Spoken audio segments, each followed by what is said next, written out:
Sorry about that. All good, sir.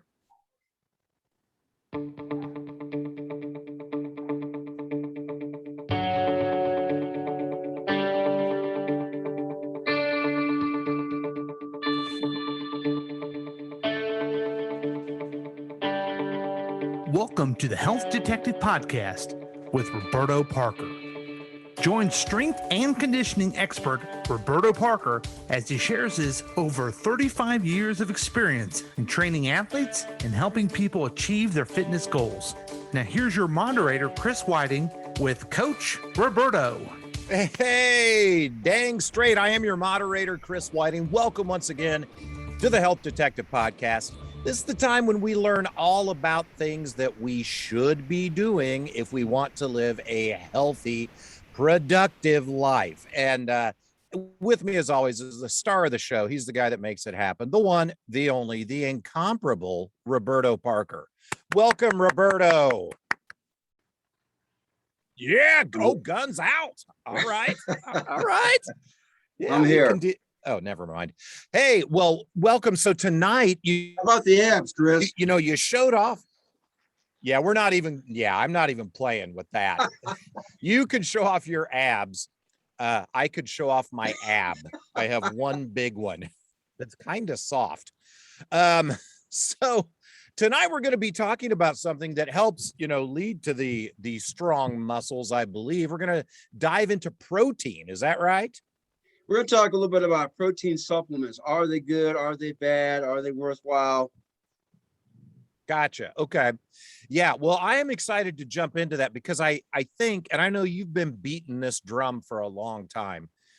I think in the general population, people are really starting to see the importance of protein because Right. you go anywhere and you see a ton of protein supplements. But if you're a guy like me, uneducated, not bright, not particularly good with the ladies, you find yourself wondering, there's so many options here. Yeah. What do I do? Do I go with whey? Do I go with plant protein? Where do you start with that?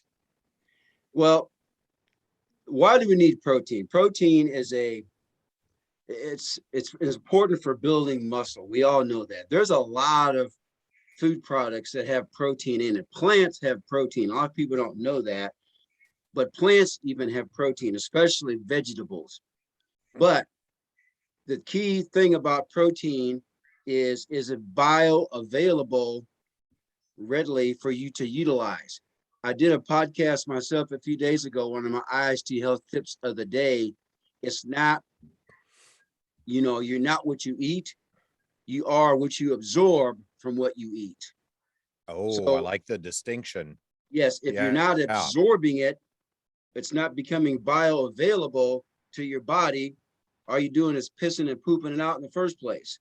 So, and quite honestly, if you're taking the wrong type of protein, it can cause some digestive issues too, because it can plug you up and cause constipation, cause some bloating and that kind of stuff too, which I've had a lot of people tell me that, man, when I take protein, it just bloats me up and I get gas, this and everything else. So we don't want that either. So let's make a distinction here. There is plant protein and there is animal-based protein. But before I go into these real specific differences, here are 9 essential amino acids that all of us need to survive. Okay, and unfortunately, I don't have these memorized here. Okay, leucine, valine, histidine, phenylalanine, threonine, methionine, lysine, and isoleucine, and tryptophan. Now, those are amino acids that our bodies do not produce. Okay. And now, can I ask? Let me finish this thought real quick. Okay. Those are amino acids that our bodies cannot produce. What is the best source of protein?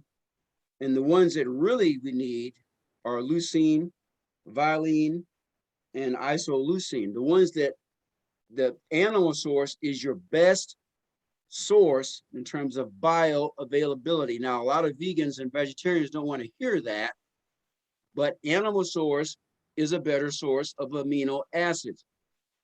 it's not necessarily, you might read a label and they might say 50 grams of protein, but if you're not getting the absorption and the essential aminos, it's really a waste of money, to be honest with you. All you're going to do, like I said, is going to cramp up your gut or poop it out or pee it out. So you want those essential amino acids. Now, number two, when you buy protein, whether it's plant or animal based, you want to make sure that there's not a lot of junk in there. And the reason I say that is because if you read the ingredients, I've talked about this before, and when you look at food labels, if you cannot understand what's in it, I would not purchase it. And I'm gonna give you a couple. Let me give you a couple examples real quick here, okay? Here are some of the ingredients you might see in some protein products. Some of the stuff is bad, some of it's not so bad. Whey concentrate, evaporated cane juice, which is sugar, aminogen, lactase, magnesium oxide, pyridoxine, potassium iodide, soy lecithin, niacinamide, or however you say that. But it doesn't that sound very good. Artificial flavoring, tapioca starch, fractionated palm and kernel oil, soy protein isolate, hydrogenized gelatin. Now, half of that shit, I don't know what the hell it is or what it does, but it doesn't sound very good to me. Personally, I would not put that in my system. Now, I brought out some models here. See this? Yes, that's huge. Okay. That's a container of protein. I take this after I finish my workouts with plain water and a little bit of fruit juice, just a little bit. It has one ingredient. This is egg white protein. What are the ingredients here? Egg white powder. That's it. Okay. Well, and how many grams per serving do you get with that? This is, well, it's a scoop. Let me see here. Okay, this has 16 grams of protein. Now, it has all the aminos listed on here too. I'm not going to list that out because it takes too much time. This particular one has 16 grams of protein, and a scoop is probably about 2 servings. I usually use so I get about 30 grams of protein out of this. Now, here's another one. Beef bone broth protein. Okay. Guess what's in this? Is it powdered bone broth? There it is. That's it. Yes. That's it. Nothing else. That's how you debate. So it's none of this other crap that I just listed out here. All the oxides and aminogens and the acids and everything else. You know, you don't need all that stuff. All of that stuff is filler and to make it taste better. And quite honestly, when you buy a lot of protein, all this junk in it is probably heated to a certain temperature, which denatures the protein. Denatures means that it will not be available to you as readily. The bioavailability is now suspect. Okay? So animal-based is better than plant-based, but if you're going to go plant-based, you're going to have to really know what you're getting. I would not use soy because soy can really jack you with your estrogen levels with men and women, especially women. I would probably go with like a rice protein or a pea protein, something along those lines. I would not use soy protein. Okay. Question on essential amino acids. Yes. And maybe it's a dumb question, but does essential mean you have to have it to live, or does it mean you have to have it to thrive? You have to have it to thrive and to live. Well, you could probably, not eat, you probably go without it for a period of time, but eventually your body needs it to sustain life and sustain limb and bones and everything else. You'll slowly die if you don't take it in like you should. It might take several months, but if you're protein deprived, trust me, over a period of time, within months, your body's going to know it. Yeah. Gotcha. Okay? you've heard of people who've got stranded on top of mountaintops, and what do those people normally have to do in order to live? They have to kill an animal, or sometimes they eat each other. You know, I was just going to say that. Yeah. yes, That soccer exactly. team. Yeah. Yeah, exactly. Why? They're not going after looking for berries and stuff like that, or raw or strawberries or raspberries or some sort of vegetation, because that probably wouldn't keep you alive anyway. You need protein and a good source of fat. Now, these essential amino acids I just talked about, there's a reason they're called essential, because we need them to sustain life and limb. Yeah. And so you showed the beef bone broth, the egg white. Yeah. One that I see a lot of places is whey. You seem to see whey protein everywhere. What's your opinion on that? I'm not a big believer in taking a lot of dairy products in the first place, but whey protein is very effective in terms of bioavailability. Now, there's whey and there's casein. You've probably seen casein too. Casein is spelled Casein. Okay. Both of those come off. Yes. Both of those come from milk when they process milk products. Now, whey protein has an absorption rate that's very, very, very quick. So whey protein, a lot of bodybuilders take that after they work out because it is absorbed in the system like that, almost very effectively, very efficiently, very rapidly. Casein protein, the molecules are much bigger, and it takes a longer period of time to digest casein. Casein protein by bodybuilders now who are trying to put bulk on typically are taken late in the evening, because to break down casein takes a longer period of time to break it down. Now, the thing about casein is this: if you're taking too much of it, it can really cause some stomach issues, some digestive issues. Now, let's talk about some of the natural sources of protein. Here we go. Okay, now protein supplements are a supplement. It is meant as an adjunct to what you should be eating in the first place. It is not meant to replace food. Okay. Now, good sources of protein are chicken, fish, beef, buffalo, elk, venison. Those are very excellent sources of protein. Now, some other good sources of protein: eggs are very good. Okay.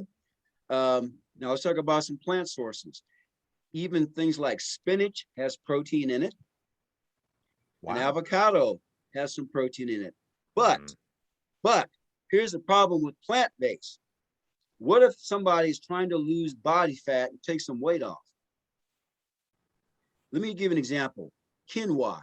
That's a pretty popular product today, isn't it? Quinoa. Oh, yeah. You see it everywhere. Yeah. Okay. Quinoa has protein in it. How many servings of quinoa would equal a chicken breast, you think, in terms of protein? 4. No, more than that. It's about 10. Oh, wow. That's a lot of quinoa. It takes about 10 servings of quinoa for one chicken breast. Now, what's the problem with that equation if you're trying to lose weight, you think?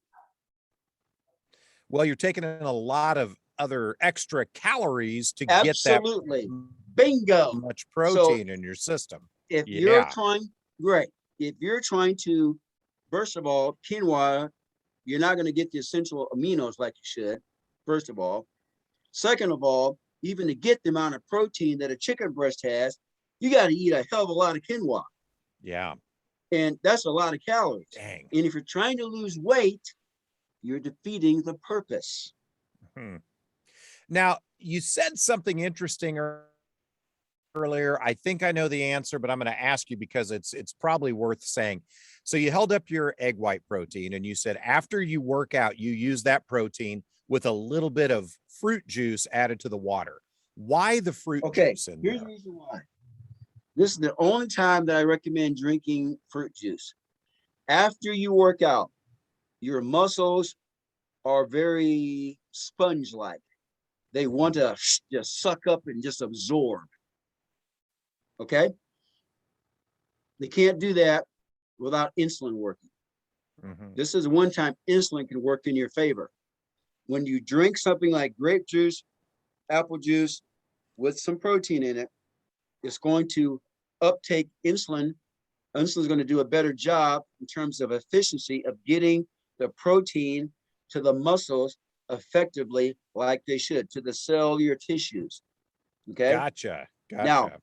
that's not going to work unless you've done something very strenuously for about, 15, 20 minutes, like picking up something heavy, like chopping down a tree, like driving a sledgehammer, or lifting some weights, or going out doing some wind sprints, or running hills at Keystone Park that you love to Oh, do. Okay. oh, So yes. it's not going to be as effective. Why? Because the muscles are not going to accept it as well unless you have just put them through a very strenuous type of physical activity. Gotcha. And is there a reason that you have egg white protein and beef bone broth protein? Do you use them for different reasons at different times? Yeah, I use the egg white probably more often. Bone broth mixed in water does not taste very good. It's not very palatable. Ah. And I will put bone broth in my soup, the bone broth protein in my soups. I'll put it in Mm-hmm. oatmeal, believe it or not, because I kind of like it in oatmeal a little bit. Um, that's about the only time I really use it. But I use the egg white. I'll take that after my workout, and sometimes I'll put that in my oatmeal too. So just to give it a little bit more protein juice. So I kind of juice it up with more protein by putting the egg white or the bone broth in there. So, but they're both very good. Gotcha. And I know you said, they are supplements. They are to supplement what you eat. Absolutely. Is there a reason that you use egg white protein after you work out as opposed to, say, having a few eggs? Well, because that's now, I should probably talk about this. That's one of the advantages of taking a protein supplement. When you take a protein supplement, it's going to absorb much faster because it's in liquid. But like I said, it has to be when insulin sensitivity is at its max, and you're Mm-hmm. more insulin sensitive after you've done something really strenuous. So your body is going to absorb it much faster. Whereas when you eat solid food, let's say after you work out, the stomach has to break it down first and then absorb the nutrients. And by the Gotcha. time you only have about a 1 hour window after you work out before that window closes where the muscles won't efficiently use the protein as well. And so Mm-hmm. when that window is closed, the protein is not going to absorb like it should. So it's going to absorb more slower. Okay. So if you want that quick absorption, it has to be in the form of a protein powder or something like that. I don't even like protein bars that much because once again, protein bars are more solid. It's going to take longer for your body to break them down. I'm not saying I would never eat one because occasionally I do, but once again, read the labels because a lot of stuff I named off earlier are also in protein bars.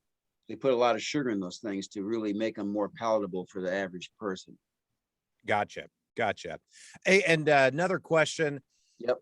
I'm very curious about this because when you held up the beef bone broth, Yeah. we have the exact same brand, but it's chicken bone broth protein. Is that, Yeah. fine as well? Yeah. Sure. Okay. Yeah. Okay. Beef has a little bit more protein to it than chicken does Mm-hmm. because typically the darker the meat, it's going to have more higher amounts of protein, higher amounts of fat. So things like elk, buffalo, cow, those are more we call purine foods. They're denser in protein, where stuff like chicken and turkey are not. However, fish, especially from the ocean, is loaded with protein and good fats. Oh, okay. Okay, fish is probably in terms of a balance of protein and omega-3 fats, ocean fish like salmon or perch, excellent sources. Okay. Man, that's something I could do is incorporate a little more seafood into my diet. Because it's delicious and it's good for you. Yeah. Okay. Gotcha. I And wanted to talk one about when you make a smoothie.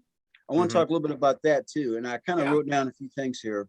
it's your show. Go ahead. Here's an example of a fruit juice smoothie with very little protein in it, but it tastes really good. The amount of carbohydrates is 33. The amount of sugar is 27. The amount of protein is 1 gram. That's equivalent to about 240 calories. Now, you can add some protein to this, but you're still going to have a lot of sugar in there. Now, this might be good to take after a workout, okay? But the problem with juice smoothies sometimes, once again, if you put a lot of solid food in there, the body will not absorb it very effectively. That is why I recommend just using plain water or fruit juice after you work out. Now, as a meal replacement, this isn't bad.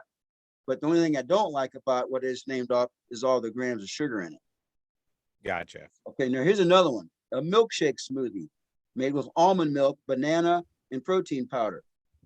38 grams of carbs, 26 grams of protein, and only 3 grams of fat, has 285 calories. Okay, not bad. If you're trying to put on a little bit of weight, I like this one. Yeah. Okay, now the next one is avocado. Okay, avocado, blackberries, protein powder. This one has 24 grams of carbs, 25 grams of protein, 2 grams of fat, has 205 calories. Okay, this is made with plain water as well.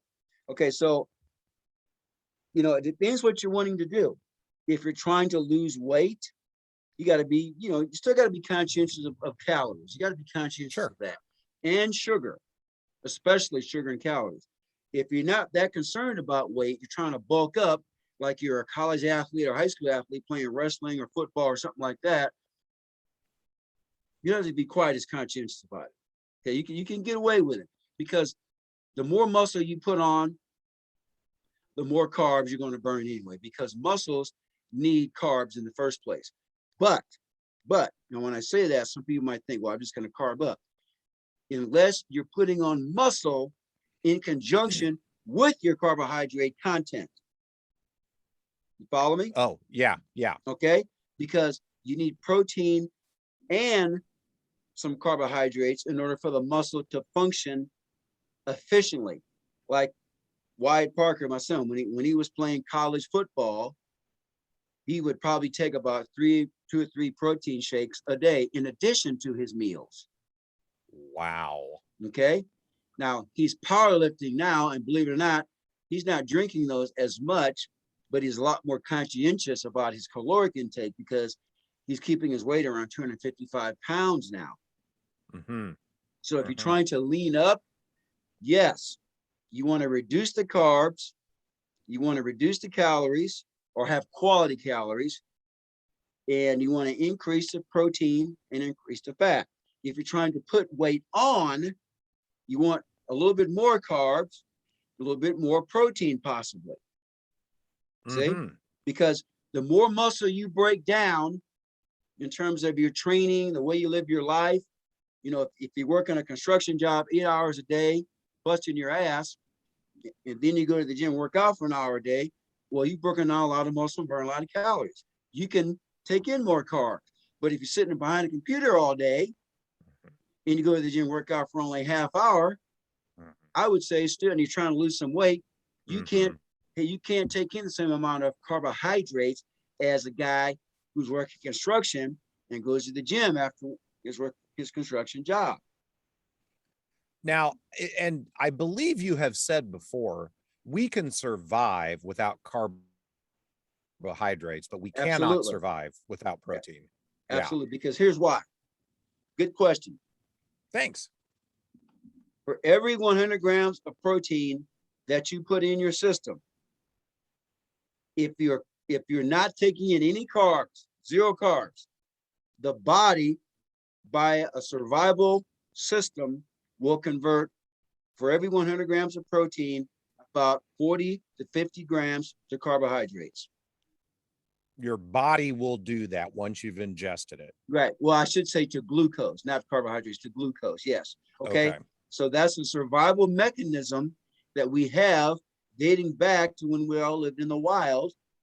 And guess what? When we couldn't find food for days, the body, the way the good Lord made us, the brain would tell the body, okay, you just killed a wild deer or something like that, or an elk or something.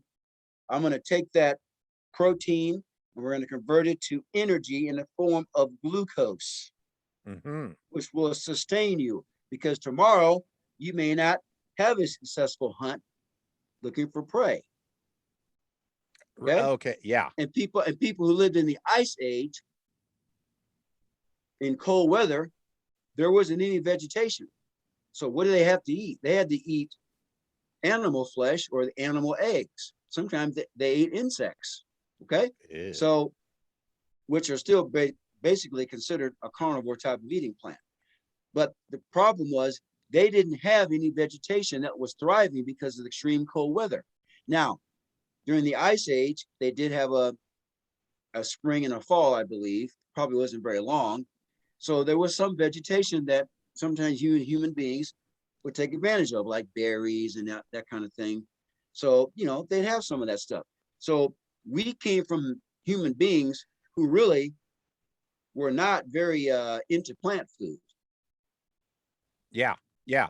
Well, I know we've talked about like Eskimos or Inuits. Yeah. Folks that live in those very extreme cold conditions, living off of fish and blubber and seals or walruses or whatever they've got around them.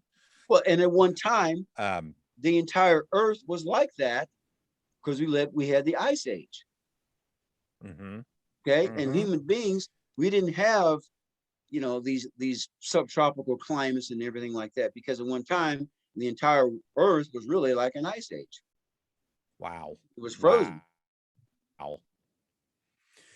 And going back to those protein powders that you've got there, can you find them at just about any store, or do you got to go to like a Whole Foods or a Nature's Grocers type place? I got this from Sprouts. You can probably go to those of you that are watching this that don't live in the Kansas City area, there's a store called Hy-Vee. You could probably buy it there, maybe. I don't know. I know Mark Wahlberg is kind of taking over Hy-Vee with all his supplements. I got this big boy here on Amazon. Oh, okay. Typically, they don't sell them this large in health food stores. Whole Foods might. Okay. I've not been in a Whole Foods in quite a while because they're all the way over in Overland Park, and I don't like driving over there a lot. But that's I think this is this is 5 pounds here. Wow. Yeah, that's a big one you got there. Yeah. So you can do it that way too, but you can buy go to Sprouts, go to Whole Foods. Most health food stores probably have them. And I guess the main key, no matter what store you're in, is read the ingredients, like you said earlier. Yeah. You got to read the ingredients because, like I said, that's for any type of food. I mean, if you ever notice when you go around the perimeter of the store where they sell the produce and the meats, those foods don't have any sort of ingredients on them because they're straight from good old Mother Nature. Now, some of the meat might be injected with hormones, stuff, that kind of thing, but they don't have labels on them because it's straight from the animal, straight from the ground, like the produce or the animals. Whereas now you go in the store, if it has a barcode and it's packaged, it's going to have ingredients on it. Right. Okay. Right. So look at the ingredients. If there's something you cannot understand, I would not buy it. And that goes for supplements too. A lot of times supplements, what they do, they'll put a lot of filler in it. Okay. So when you buy a capsule of anything, it's basically the equivalent of like sawdust.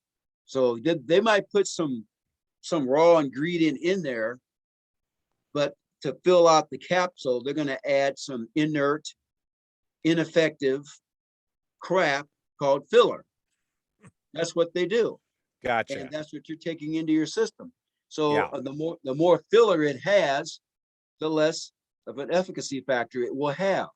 Now, that's why you have to really do your research on certain supplements, because there's some that are pretty good, but those are the ones that are going to cost you a lot of money. So if you're going to Dollar General to buy your supplements, they're probably not very effective. Gotcha. Okay. Yeah. Because the stuff in Dollar General, and I buy stuff from Dollar General, I'll admit that, but I don't buy any food there or any supplements there. That's for damn sure, because the stuff that they get there are going to be low quality products. Gotcha. Yeah. Yeah. No, that's that's good. And I love the tip of always read the ingredients. If you don't know what it says, you can't understand it, it's probably not good to put in your body. And if you ask, here's another thing, if you ask one of the store clerks, most of them don't know what the hell it is. Yeah. Right. You know, yeah, totally makes sense. They just, I've actually gone to health food stores and I kind of play dumb sometimes. Can you explain what this is to me? Most of them don't know what the hell it is. they have no idea. God. I mean, they know, okay, they might know the benefits of, okay, this is a protein supplement. Why should I take a protein supplement? They know that. But if you ask them, I lost my list here. If you ask them, okay, what is the fractionated kernel and palm oil? They say, well, that's a good question. Let me get back with you on that. So, you had said you just supplement with high quality protein supplements. You try to get most of it from the food that you eat. Oh, yeah. Absolutely. If somebody's trying to unlock that equation for themselves and figure out what should I eat when and when should I do protein, is that something you can help people with? I'm glad you mentioned that, because I sent out a blast yesterday. I'm offering a special offer now where I will do a complete menu of food for you. Okay. I don't know if you got that or not. Typically, that's about a $200 cost for the customer, but I lowered the price down just for the month of October only to $99. Oh, wow. Okay. And I will do a 30-day menu, 5, 6, 7 days a week. I will do breakfast, lunch, and dinner, or snacks, or whatever the case might be. But you have to do an assessment with me first. I'm not going to do a menu for anybody unless I can get an idea of their metabolic type in terms of their blood type, their endocrine type, their neurotransmitter type, the nervous system type, their height, their weight, female, are you menopause, premenopause. I need to know all of that information before I do a menu. But just for the month of October, for only $99, which typically is going to cost between $200 and $250, I will do a complete menu. Hey, that's a great deal, folks. Seriously. We're in this phase right now where people don't want to think.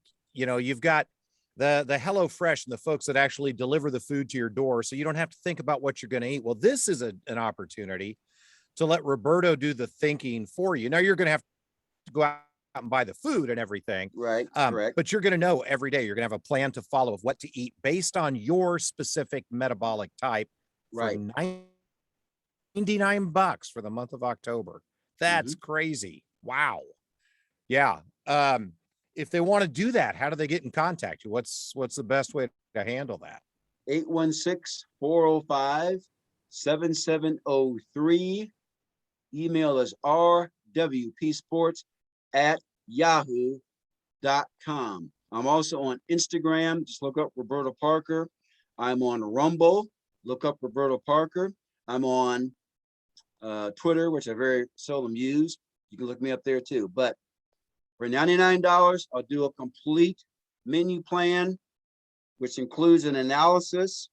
We'll do one consultation a week for 30 minutes only, over the phone. And if I think you need supplements, I'll recommend that. Now, one more thing to close it up here. I'm not a big believer in taking mega supplements. As I said, supplements should be an adjunct to what you currently should be eating in your bodies for the body. I recommend supplements if something is a big gap there. Like, for example, this winter, I'll be taking vitamin D because I'm not going to be outside in the sun as much. Yeah. Okay. Yep. So vitamin D as a seasonal thing. Now, if you're going to be indoors year round, yeah, take vitamin D. Maybe someone else might need to take some protein because they just have a hard time getting it through food. Mm-hmm. Okay. Mm-hmm. Somebody else might need, maybe some vitamin C or some more B vitamins because they're having a hard time with it. Or maybe they don't like the taste of certain types of foods that has all those supplements. They just can't stomach it very well. So it depends on the person and where you are in terms of your palatability and your emotional state of mind too. Some people just, some people don't like eating a lot, believe it or not. Some people just can't eat a lot of food at one time. What? And take in good protein, a lot of protein, you're gonna have to really eat a lot of food and take in the right amount of calories. I recommend for most individuals to try to get at least 80 grams of protein or more a day in your diet. Okay. Oh, wow. Okay. And that's even on the low side. I try to get in about 150, 200 grams of protein a day myself. Wow. Okay. So because you need that, because I've done a lot of research on protein in the last couple of years here, and you need protein in terms of your metabolism, for your immune system, for daily functions. Protein should be the first thing, no matter who you go to. Protein should be the first thing that you are getting right in your eating habits every single day. Wow. It's that important. That important. Protein, then fat, and then if you want to take in some carbs, fine. But once again, it depends on carbohydrates is more of a gray area. It depends on what you want to do in your life. If you're going to be more athletic, where you're burning more calories, you're turning on more muscle, you can take in more carbs. If you're not going to be very active, you're not turning muscle down and burning calories, you take in considerably less carbs. Gotcha. And of course, we've mentioned this before, but so you got the deal going on, menu planning, month of October, $99. That's more than a 50% discount off normal. But people can also come to you. They could combine that with working out with you, right? Like you could build an entire program for them. I can even work with you virtually if you want to do that. So if you want to work with me, let's say you're out of town somewhere, or maybe you're intimidated by coming to the gym, you want to do it on your own, we can do things virtually as well. I have typically how I do that, I'll put together a video program for you, and we can communicate first before I do that. So no matter how I do it, I'm not just going to send you a program to you and say, hey, good luck. We have to establish a personal relationship and get to know each other. I got to get to know you. You got to get to know me. And you can build that trust bridge and we can go from there with it. It just can't be, okay, here it is. I'm not like a doctor. Take these pills, call me in 3 weeks. Okay? Yes. It's got to be a little bit of a deeper relationship than that. You've got to trust me. I've got to have faith in you. And let's work together and get this thing done. That's awesome. Well, tell folks one more time how to get in touch with you so they can do just that. 816-405-7703. Email us rwpsports@yahoo.com. Very good. Hey, Roberto, thank you. Fascinating. As always, interesting to learn about the quality of protein supplements we should be using and really how often, or I guess how little we should be relying on supplements. They should be supplementing a good diet. Supplements are just a fill in the gap type thing. Gotcha. Okay.